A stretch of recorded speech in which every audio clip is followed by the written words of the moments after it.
Hello everyone. In this video, I will talk about parametric amplifier.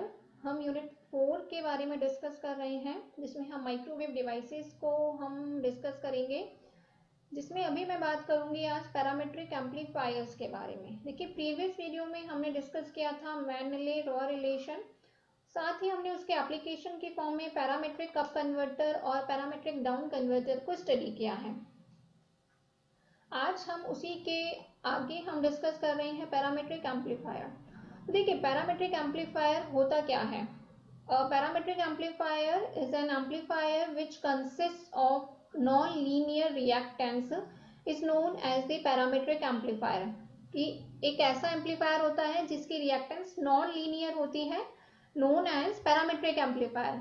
और इस type के amplifier में हम क्या करते हैं कि लोड रेजिस्टेंस को हम यहाँ पे पंपिंग ऑसिलेटर के द्वारा रिप्लेस कर देते हैं। जैसा कि हमने जब प्रीवियस क्लास में डिस्कस किया था एक पैरामीट्रिक एम्पलीफायर के सर्किट को, तो हमने देखा था कि हम यहाँ पे एक तो सिग्नल जनरेटर यूज में ले रहे थे और एक था पंपिंग जनरेटर, जिसकी दो फ्रीक्वेंसीज को हमने लिया था, that was FS and FP. So उसी प्रकार से हमारे पास यहाँ पे भी दो सोर्सेज होंगे, सिग्नल और पंपिंग। बट यहाँ पे हमारा केस क्या होगा कि जो सर्किट की रिएक्टेंस होगी वो नॉन लीनियर रिएक्टेंस होगी।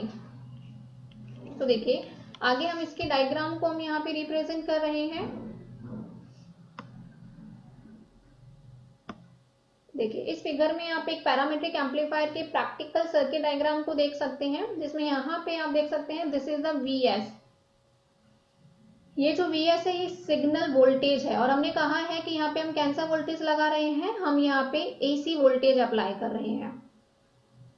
इसका इंटरनल रेजिस्टेंस Rs है, इसकी इंडक्टेंस की वैल्यू Ls है, और ये इसकी कैपेसिटेंस है Cs। सिमिलरली हमारे पास में एक दूसरा सोर्स है, that is the pumping oscillator.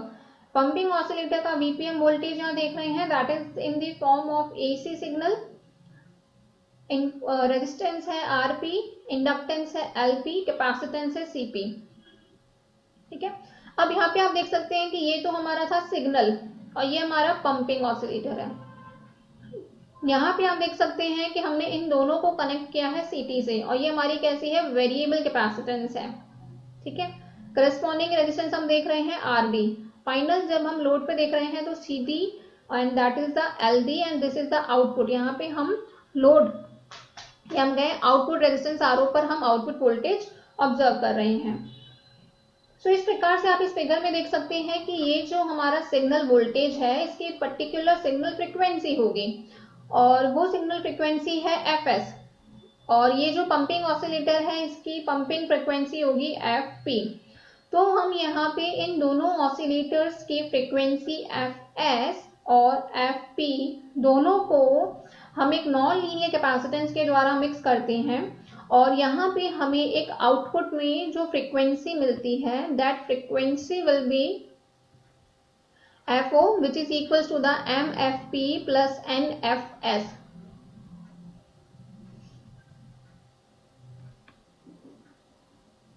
where M and N are the positive integers जिनकी वैल्यू 0 से इनफाइनाइट तक हो सकती है। अब क्योंकि हम ये जानते हैं कि हम यहाँ पे पीएन जंक्शन डायोड को मोस्टली यूज में लेंगे, सॉलिड स्टेट वैरेक्टर डिवाइसेस को हम यहाँ पे पैरामीट्रिक एम्पलीफायर में यूज में लेते हैं। इसके बारे में हम ऑलरेडी प्रीवियस टॉपिक्स में डिस्कस कर चुके हैं। सो ये जो हम पैरामीट्रिक एम्पलीफायर की बात कर रहे हैं, ये मेनली दो टाइप के होते हैं। एक होता है पैरामीट्रिक अप कन्वर्टर और एक होता है parametric down converter. Parametric up converter में क्या होता है कि जो हमारी आउटपुट फ्रीक्वेंसी आती है f0, उसकी वैल्यू हमेशा सिग्नल फ्रीक्वेंसी से ज्यादा होती है। यदि ऐसा कन्वर्टर जिसमें हमें आउटपुट फ्रीक्वेंसी की वैल्यू सिग्नल फ्रीक्वेंसी से ज्यादा मिलती है, उसे हम पैरामीट्रिक अप कन्वर्टर कहते हैं। Means FO will be much greater than FS. And the second type of the parametric amplifier is parametric down converter. The converter in which the output frequency F0 या FO is less than the signal frequency FS. कि जब हमें output में जो frequency मिल रही है उसकी value signal frequency से बहुत कम होती है, उसे हम पैरामीट्रिक डाउन कन्वर्टर कहते हैं। And mathematical expression will be for frequency as f naught will be much much less than f s.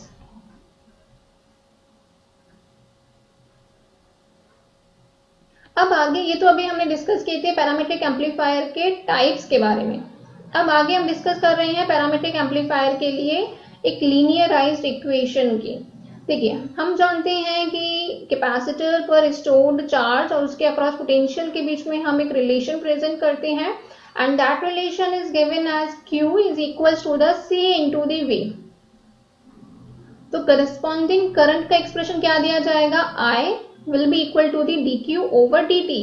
अब देखिए यहाँ पे Q की वैल्यू क्या है, CV, तो हम यहाँ से CV की वैल्यू रखेंगे।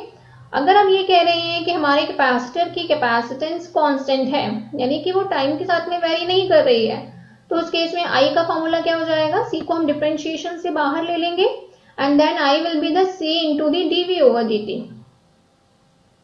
This is the case when we are assuming that the capacitance of the capacitor is time independent. But हम ये कहते हैं if the capacitance is the function of the time, it means it is varying with the time, then C can be written as the function of the CT। अब उस case में हमारा relation I के लिए C dV over dt नहीं होगा, ये change हो जाएगा। फिर हम रिलेशन लिखेंगे I which will be equal to the dq over dt। यहाँ पे Q की जगह अब हम लिखेंगे C which is the function of the T multiplied by V।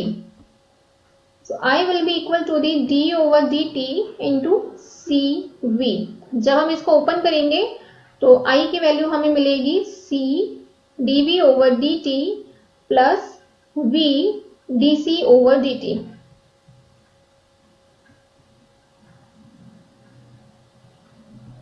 अब हमने यह कहा है कि हम यहाँ पे दो वोल्टेजेस अप्लाई कर रहे हैं, एक तो है Vs और एक है Vp। मीन्स जो हमारा आउटपुट वोल्टेज होगा that will be the sum of these two voltages, that is a signal voltage plus pumping voltage. So in this condition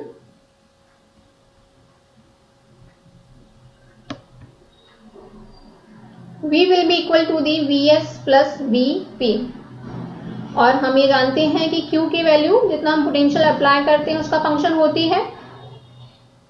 So Q will be the function of the V, or V is written as in the form of the Vs plus Vp.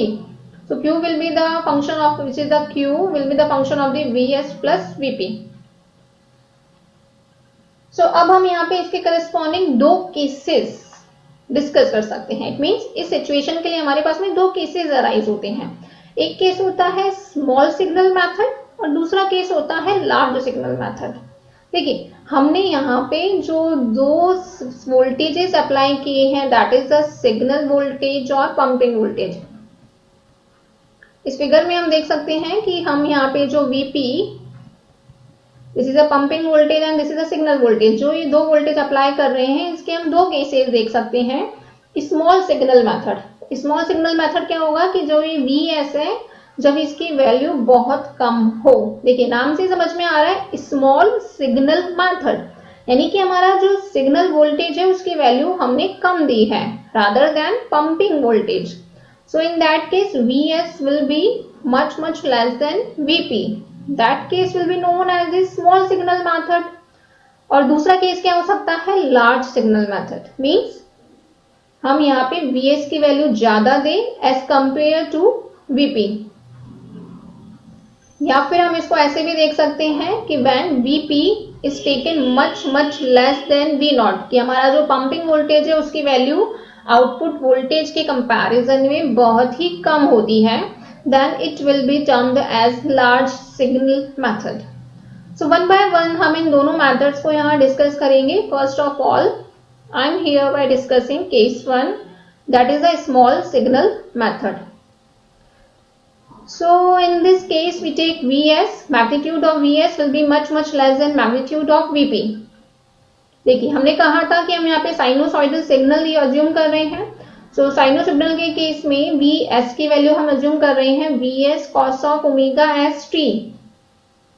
and Vp will be the Vp into the cos of omega Pt.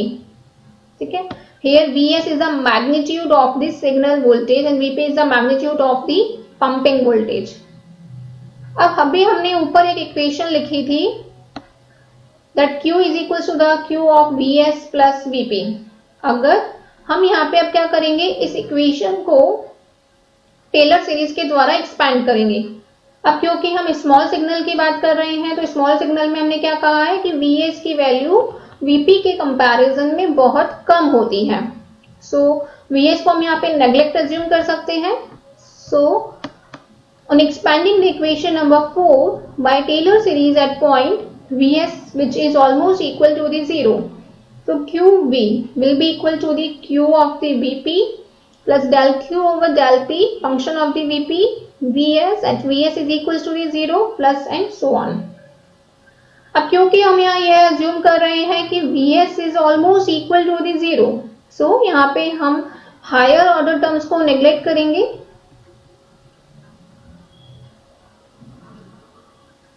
So in that case QV will be equal to the Q of Vp plus del Q over del V function of the Vp multiplied by Vs at Vs is equals to the 0. ये हम बात कर रहे हैं small signal method की. जब हमारे पास में Q की वैल्यू आ गई तो हमें सर्किट में फ्लो होने वाली करंट मिलेगी and then the current will be I which is equals to the dq over dt. यानी इस इक्वेशन का हम डिफरेंशिएशन कर देंगे. जब हम इस इक्वेशन का डिफरेंशिएशन करते हैं तो देखिए क्या लिखेंगे, dq over dt which is a function of the Vp plus d over dt del q over del v which is a function of the Vp at Vs is equals to 0 multiplied by Vs. अब हम ये जानते हैं कि Q बराबर होता है Cv. ठीक है, तो जब हम उस रिलेशन को यहाँ पे अप्लाई करते हैं तो हम ये रिलेशन लिख सकते हैं as we can let us assume that del Q over del V which is a function of the Vp at the value of Vs is equals to the 0, it will be equal to the Ct. It is मतलब it means it is showing here the time varying capacitance, यानी कि ये जो capacitance है ये time पर depend कर रही है. तो जब हम इस रिलेशन को यहाँ पर यूज में लेंगे इक्वेशन नंबर 6 में तो I की वैल्यू हो जाएगी that I will be equal to the del Q over del T into the Vp which is a function of the Vp plus d over dt Ct into the Vs. So हम यहाँ पर यह देख सकते हैं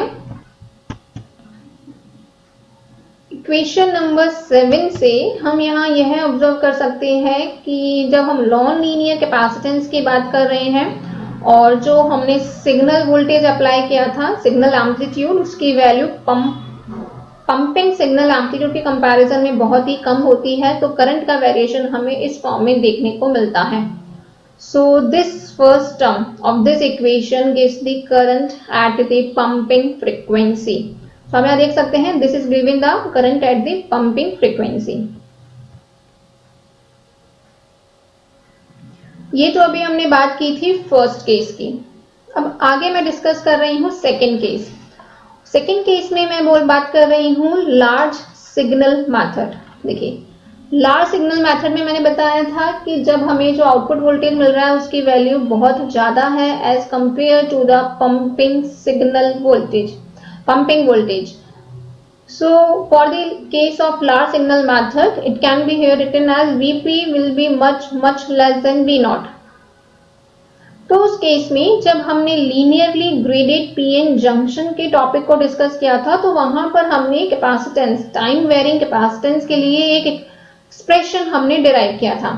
जब आप उस टॉपिक को देखेंगे लीनियरली ग्रेडेड पीएन जंक्शन के लिए तो हमने वहां पर Ct के लिए हमने एक एक्सप्रेशन डिराइव किया था कुछ कंडीशंस बाउंड्री कंडीशंस हमने अप्लाई करते हुए and that relation was the Ct which is equals to the epsilon into Q upon 12 epsilon V0 raised to the power 1 by 3 into 1 plus Vp over V0 cos of omega Pt raised to the power minus of 1 by 3.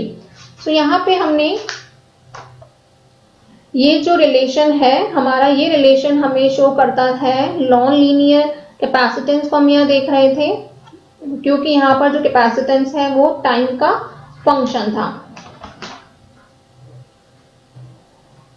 अब क्योंकि हम यहाँ ये case discuss कर रहे हैं that PP is much much less than V naught, so उस case में हम इस एक्सप्रेशन को बाइनोमियल एक्सपेंड कर सकते हैं क्योंकि वीपी की वैल्यू वी नॉट के कंपैरिजन में बहुत ही कम है।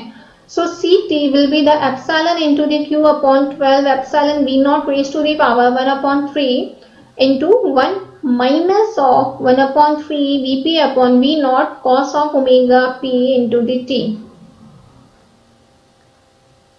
अब हम जानते हैं कि परमिटिविटी क्यू वी नॉट इनकी वैल्यू कांस्टेंट है, तो हमने इनको एक नया कांस्टेंट अज्यूम करा। सो हमने यहाँ पे epsilon into Q upon 12 epsilon into V naught raise to the power 1/3 को सी नॉट अज्यूम किया है। साथ ही minus of 1/3 into VP upon V naught को हमने 2m अज्यूम किया है। तो जब हम ये अजम्पशंस अज्यूम कर रहे हैं तो final expression large signal method के लिए और which VP is much much less than V naught, उसके लिए हमें टाइम वेरिंग कैपेसिटेंस सीटी की वैल्यू मिलती है that is the c naught into the 1 + 2m into the cos of omega p t. तो आप यहां से देख सकते हैं कि हमने यहाँ पर कुछ इक्वेशंस डिराइव करी है और ये जो इक्वेशन है इसको हम कहते हैं लीनियराइज्ड इक्वेशन फॉर पैरामीट्रिक एम्पलीफायर। तो इस प्रकार से आज के इस वीडियो लेक्चर में हमने डिस्कस किया है पैरामीट्रिक एम्पलीफायर्स क्या होते हैं। ये दो टाइप के होते हैं, parametric up converter, parametric down converter, और फर्दर हमने इनके लिए एक लीनियराइज्ड इक्वेशन डिस्कस की थी। एग्जाम में आपके इस टॉपिक पर एक क्वेश्चन आता है that draw a practical circuit for a parametric amplifier. आपको पैरामीट्रिक एम्पलीफायर के लिए एक प्रैक्टिकल सर्किट ड्रॉ करना होगा। सो उसमें आपको इसकी डेफिनेशन डिस्कस करनी होगी और देन उसका ये जो प्रैक्टिकल सर्किट डायग्राम है ये आपको ड्रॉ करना होगा। Thank you so much.